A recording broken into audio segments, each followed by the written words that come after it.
जय हिंद जय भारत। आप देख रहे हैं जय भारत मीडिया, जहां हम बनते हैं जनता की आवाज़।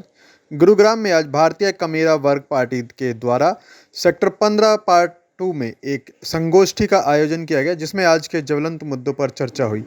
इसके प्रमुख मुद्दे रहे बीसीए का असली हितैषी कौन है, जातिगत जनगणना भारत के अंदर क्यों जरूरी है, महिला आरक्षण में बीसीए का आरक्षण जरूरी क्यों है, इसके साथ ही बीसीए के प्रमोशन में आरक्षण जरूरी क्यों है, आदि कई मुद्दे शामिल किए गए। जो बीसीए जाति से आते हैं, इसमें करीब 14 से अधिक संगठनों ने संगोष्ठी में हिस्सा लिया, जिसमें कि गुरुग्राम ही नहीं, शहर के कई अन्य इलाकों से और इसके अलावा राज्य के कई अन्य इलाकों से आए हुए लोगों ने हिस्सा लिया। इसमें फरीदाबाद, गुड़गांव, सोनीपत, हिसार, जींद, यहाँ तक कि राजस्थान से भी लोगों ने बड़ी संख्या में भाग लिया। सभी अध्यक्षों ने मांग की है कि बीसीए की भागीदारी सुनिश्चित की जाए, जातिगत जनगणना जल्द से जल्द कराई जाए। इसी के तहत यहाँ पर पार्टी प्रभारी श्रीमती पुष्पा जांगिड़ व पार्टी के राष्ट्रीय संयोजक प्रोफेसर डॉक्टर महेश कुमार ने भी सरकार को आड़े हाथों लेते हुए मांग की, ओबीसी के हक व अधिकार व जातिगत जनगणना पर हमारा संवैधानिक अधिकार है। शिक्षाविद डॉक्टर MP सिंह पांचाल जी ने भी बीसीए समाज को जागरूक होने और अपने अधिकारों के लिए लड़ने की नसीहत दी। वहीं पार्टी के राष्ट्रीय अध्यक्ष श्री बलजीत कटारिया जी, पार्टी के संस्थापक श्री प्रीतम सिंह जांगिड़, राष्ट्रीय महासचिव जगमाल सिंह, महेंद्र सेन, राष्ट्रीय सचिव, राष्ट्रीय युवा अध्यक्ष श्री नीरज जाटव, प्रदेश महासचिव श्रीमती बाला देवी, श्री आनंद जांगिड़, श्री रमेश कुमार जांगिड़, राष्ट्रीय महासचिव राजेश महेंदिया, राष्ट्रीय संगठन मंत्री श्री रामकृष्ण, राष्ट्रीय महासचिव श्री गंगाराम सिग्रीवाल, राष्ट्रीय सचिव श्री सत्यनारायण, इसके अलावा राष्ट्रीय उपाध्यक्ष श्रीमती दया व बबीता, राष्ट्रीय कार्यकारिणी सदस्य श्री सुनील कटारिया, प्रदेश महासचिव श्री राजाराम सांझरवास, राष्ट्रीय सचिव श्री रणवीर कंकरवाल सहित अन्य कई पार्टी के पदाधिकारी और अधिकारियों ने हिस्सा लिया। साथ ही उन सभी ने एक ही स्वर में हुंकार भरी कि बीसीए का हित सिर्फ भारतीय कमेरा वर्ग पार्टी के द्वारा ही किया जा सकता है और आने वाले समय में 2024 में भारतीय कमेरा वर्ग पार्टी के साथ मिलकर के सरकार बनेगी। आपको बताना चाहेंगे, कार्यक्रम में आए हुए सभी लोगों ने एक मत होकर के इस बात का समर्थन किया। इस कार्यक्रम के लिए पर्यावरण को बचाने की मुहिम में योगदान देते हुए सावित्री मेमोरियल ट्रस्ट द्वारा सभी अतिथियों के लिए सुंदर पौधे उपहार स्वरूप दिए गए। कार्यक्रम की आयोजक श्रीमती पुष्पा शर्मा जांगिड़, राष्ट्रीय प्रभारी भारतीय कमेरा वर्ग पार्टी एवं राष्ट्रीय अध्यक्ष राजनीतिक प्रकोष्ठ अखिल भारतीय श्री विश्वकर्मा महासंगठन सावित्री मेमोरियल ट्रस्ट की संस्थापक एवं चेयरपर्सन भी है और पर्यावरण बचाने की मुहिम में निरंतर अपना योगदान देती रहती हैं। कार्यक्रम के उपरांत आयोजक श्रीमती पुष्पा शर्मा जांगिड़ ने सभी अतिथियों व कार्यक्रम में सम्मिलित लोगों का धन्यवाद किया व सभी को आने वाली दीपावली की अग्रिम शुभकामनाएं भी दी। देखिए, ये खास खबर हमारे साथ में, इसे शेयर जरूर करें जिससे कि अधिक से अधिक लोगों तक यह जानकारी पहुंच सके। धन्यवाद। जय हिंद जय भारत। मेरा नाम प्रीतम जांगिड़, भारतीय कमेरा वर्ग पार्टी का प्रदेश अध्यक्ष।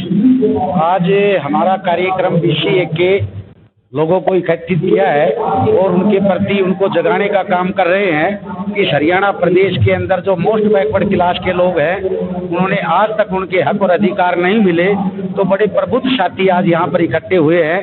उनको हम जगाएंगे कि 2024 के अंदर हम अपनी सरकार बनाए और अपने हक प्राप्त करें। आपने कहा कि 2024 में आप सरकार बनाना चाहते हो, उसके लिए सीटों की संख्या जरूरी, क्या उतने नेता आपके पास अवेलेबल है जो आपकी पार्टी? जिस देश और प्रदेश के अंदर जिसकी संख्या ज़्यादा होती है, सरकार उनकी बनती है। लेकिन आज तक जितनी भी सरकारें बनी, उन सरकारों ने इन गरीब कमेरों को, इनको धोखा देकर, इनको बहकाकर इन्होंने अपनी सरकार बनाने का काम किया। लेकिन भारतीय कमेरा वर्ग पार्टी इस हरियाणा प्रदेश के अंदर इन गरीब कमेरों को इकट्ठा कर जिनकी वोट इस देश के अंदर है, तो जिसकी वोट होती है उनकी सरकार बनती है। हमने इस हरियाणा प्रदेश के कोने कोने के अंदर हमने अपना काम चला रखे, अपने बूथ लेवल तक हम लोगों को पहुंचाने का काम कर रहे हैं और निश्चित 2024 के अंदर हम सरकार बनाने का काम। मैं डॉक्टर महेश कुमार, राष्ट्रीय संयोजक भारतीय कमेरा वर्ग पार्टी। आज भारतीय कमेरा वर्ग पार्टी ने एक संगोष्ठी का आयोजन किया है, जिसके तहत हम बैकवर्ड समाज में स्पेशली जो लोग जमीन से जुड़ करके काम कर रहे हैं, उनको यहाँ पर आमंत्रित किया है और उनको इस बात का एहसास कराने के लिए बुलाया है कि आपका दुश्मन कौन है। क्योंकि इतनी बड़ी आबादी है और उसकी राजनीति में और अन्य संसाधनों के अंदर हिस्सेदारी जीरो है। तो जातिगत जनगणना का विषय जो बहुत पुराना है, 100 साल से जातिगत जनगणना नहीं कराई गई है, तो क्यों सरकार डर रही है? जातिगत जनगणना के हर 10 साल के अंदर जो जनगणना होती है उस पर चुनाव नजदीक आता है तो जातिगत जनगणना के लिए भरोसा देती है और बैकवर्ड का वोट लेकर के फिर सरकार बनाने का काम करती है और बार बार बैकवर्ड समाज से धोखा करने का काम करती है। तो अगर किसी व्यक्ति को उसके दुश्मन का पता लग जाए कि सामने वाला मेरा दुश्मन है तो खुद ब खुद पीछे हट जाएगा। तो चाहे वो संगोष्ठी करके उसको दोस्त और दुश्मन की पहचान कराना हो, चाहे रोड पर निकल करके उसके हक और अधिकारों को किसने समय समय पर लूटा है इस बात का एहसास कराने का काम हो, तो लगातार भारतीय कमेरा वर्ग पार्टी ये काम कर रही है। और जो समाज है वो भी इस बात को बखूबी जान गया है कि अब हमारा बीजेपी और कांग्रेस ने जो हक और अधिकारों पर लंबे समय से डाका डाला है तो वो खुद ब खुद पीछे हट रहे हैं। भारतीय कमेरा वर्ग पार्टी अपने आंदोलन के दम पे आने वाले समय में एक विकल्प बनेगी और विकल्प बनकर सरकार बनाने का काम करेगी। अभी पत्रकार साथी ने पूछा कि क्या इतने नेता आप लोगों के पास है? नेता तो जनता बनाती है, और जब जनता को ये एहसास हो गया है कि जिन पार्टियों के अंदर हम लंबे समय से सरकार बना रहे हैं तो वो अपना एहसास के साथ में अब उन पार्टियों को जब छोड़ करके आएंगी तो नेता तो खुद ब खुद जीरो हो जाएंगे। तो भारतीय कमेरा वर्ग पार्टी ने अपना संगठन बूथ स्तर तक बनाया है, तो पूरी तैयारी चुनाव लड़ने की है और आने वाले समय के अंदर भारतीय कमेरा वर्ग पार्टी सरकार बनाएगी और हर वर्ग को उसका हिस्सेदारी देने का काम करेगी। बहुत बहुत स्वागत है आपका हमारे राष्ट्रीय चैनल में। सबसे पहले आप नाम बताइए और भारतीय कमेरा वर्ग पार्टी को आज यह कार्यक्रम गुरुग्राम में आयोजित करने की आवश्यकता क्यों पड़ी, ये भी बताइए। मैं पुष्पा शर्मा जावेद, राष्ट्रीय प्रभारी हूँ भारतीय कमेरा वर्ग पार्टी की और साथ ही अखिल भारतीय श्री विश्वकर्मा महासंगठन की राजनीतिक प्रकोष्ठ के राष्ट्रीय अध्यक्ष भी हूँ। आपने जैसे अभी एक क्वेश्चन किया कि आज ये प्रोग्राम करने की हमें जरूरत क्यों पड़ी, आपने कांग्रेस को भी देखा, भाजपा को भी देखा, दोनों के शासन में जो हुआ एक दूसरे को नीचा दिखाने के अलावा उससे ज़्यादा कुछ नहीं हुआ। हम लोगों के लिए ओबीसी, बीसीए, एससी, एसटी इस तबके के लिए इन लोगों ने सिर्फ इसको एक वोट बैंक समझ के इस्तेमाल किया।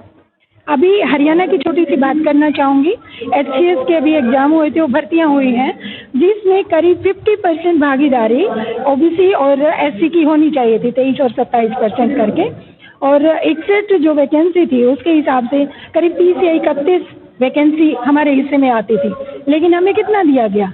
6 और 4 10 दिया गया। तो हमारे साथ तो सरासर अन्याय हो रहा है। बाकी 20 वैकेंसी भरी नहीं गई है, बाकी जनरल से भर ली गई है। तो ये गलत जो हो रहा है उसके खिलाफ किसी न किसी को तो विकल्प बनना पड़ेगा।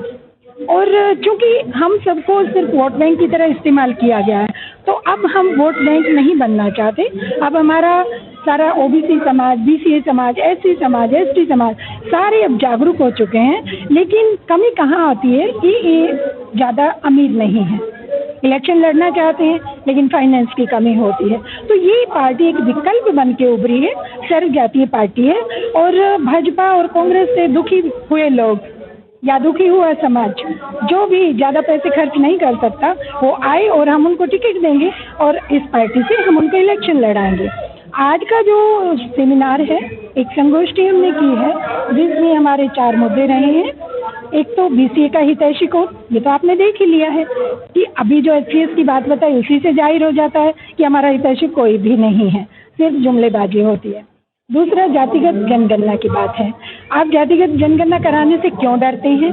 बिहार में 63% निकल के आया, हरियाणा में तो 70% निकलेगा। मैं दावे के साथ कहती हूँ कराइए ना, क्यों नहीं कराना चाहते?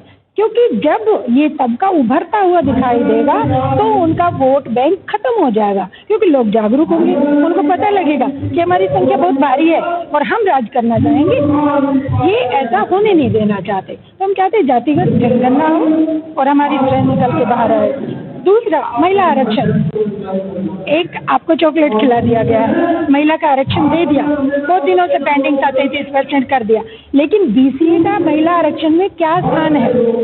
आपने 33% तो दे दिया, आप ही की महिलाएं कल को आएंगी, क्या मैं आ सकती हूँ? नहीं, मैं बीसीए से हूँ, मेरा तो उसमें आरक्षण है ही नहीं। तो जनरल की महिलाएं आपकी आ जाएंगी, आपकी बहन, आपकी बेटी, आपकी बीवी, बस वही आएंगी। तो हमारा क्या बेनिफिट है? हम चाहते हैं महिला आरक्षण के अंदर भी बीसीए का और ऐसे समाज का सभी का परसेंटेज डिसाइड होना चाहिए। तो ये मुद्दे हैं हमारे, उसके आगे संगोष्ठी चल रही है और जनगणना की बिहार में जातिगत जनगणना के बाद क्या कुछ लगता है?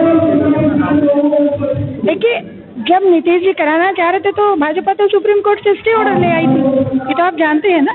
लेकिन फिर भी वो डिसीजन कैंसिल हुआ और 63% ओबीसी समाज निकल कर बाहर आए ना, तो कराएं तो सामने आंकड़े आएंगे, लेकिन जब कराएंगे नहीं तो कैसे पता लगेगा? जातिगत जनगणना का पर्पज क्या होता है? आपकी जनगणना के आधार पे आपके लिए योजनाएं निर्धारित होती हैं, आपके अधिकार निर्धारित होते हैं, बजट में आपका स्थान निर्धारित होता है। वो नहीं हो सकता क्योंकि करा ही नहीं रहे। वो कराएंगे तो हमें बेनिफिट मिलेगा, नेचुरल मिलेगा, वही चाहते हैं। सबसे पहले आपका शुभ नाम बताइए। आज कमेरा वर्ग पार्टी का जो एक कार्यक्रम किया जा रहा है, क्या रीजन है, कैसे, क्या कहेंगे इसके बारे में? मैं मास्टर महेंद्र सेन, भारतीय कमेरा वर्ग पार्टी की मेरे पास जिम्मेवारी है। मैं भारतीय कमेरे वर्ग पार्टी का एक पदाधिकारी कम सिपाही ज्यादा हूँ। वैसे जो इस कार्यक्रम में हमारे पिछड़ा वर्ग के जो लोग हैं या अति पिछड़ा वर्ग या हमारे कुछ ऐसे दलित भाई हैं जिनका कोई सुनने वाला नहीं है। ये बात सत्य है कि सरकार कहती कुछ है और करती कुछ है, लेकिन आज तक पिछड़ा वर्ग ए के लिए सरकार ने कुछ नहीं किया। अगर आप मैं बात करूं पिछड़ा वर्ग ए की, तो मैं सरकार से पूछना चाहता हूं पिछड़ा वर्ग ए का एक भी विधायक नहीं है हरियाणा में, क्यों? ये मेरा एक क्वेश्चन मार्क है। बड़ी बड़ी पार्टियां आती हैं जबकि पिछड़े वर्ग की बड़ी संख्या है हरियाणा में और राजनीति में उनकी हिस्सेदारी 0 है। मैं आपके माध्यम से उन लोगों को बताना चाहता हूं कि अब पिछड़ा वर्ग ए जाग चुका है, पूरी तरह जाग चुका है और हर मुकाम पे जाने के लायक हो गया। ये लोग जो हमारा वोट बैंक बना के अपनी सरकार बनाते थे, अब आगे नहीं चलेगा। सर, आप ये कह रहे हैं पिछड़ा वर्ग जाग चुका है, तो कई बार पिछड़ा वर्ग के नाम पर कई पार्टी लगभग मिट भी चुकी है। राजकुमार सैनी इसका एक उदाहरण है, जीता। तो ऐसे में क्या पार्टी कितना अपने आप को समय जो है आगे ले जा पाएगी?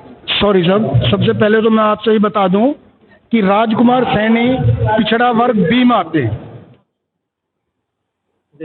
ये और पिछड़ा वर्ग ए और बी जो हरियाणा सरकार की एक कार्यशैली है जिसके ऊपर हरियाणा सरकार अपना राजनीतिक दांव खेलती है। कहने को पिछड़ा वर्ग है, लेकिन आज तक आपने क्या हरियाणा के अंदर पिछड़ा वर्ग ए के किसी जिसके अंदर 72 जाति आती हैं, एक भी प्रतिनिधि देखा? कांग्रेस पार्टी ने बड़ा लंबा समय तक राज किया, क्या सैन समाज का कोई एक भी प्रतिनिधि वहां चुना उन्होंने? जबकि आज सैन समाज की आबादी हरियाणा के अंदर लाखों पर है। तो आपके माध्यम से मैं कहना चाहूँगा कि अब सैन समाज बहुत अच्छी तरह से जाग चुका है। भारतीय कमेरा वर्ग पार्ट ऑफ सैन समाज। लंबे समय से हम संघर्ष कर रहे हैं और करते रहेंगे। अपने हक और अधिकारों का हम आगे नहीं होने देंगे।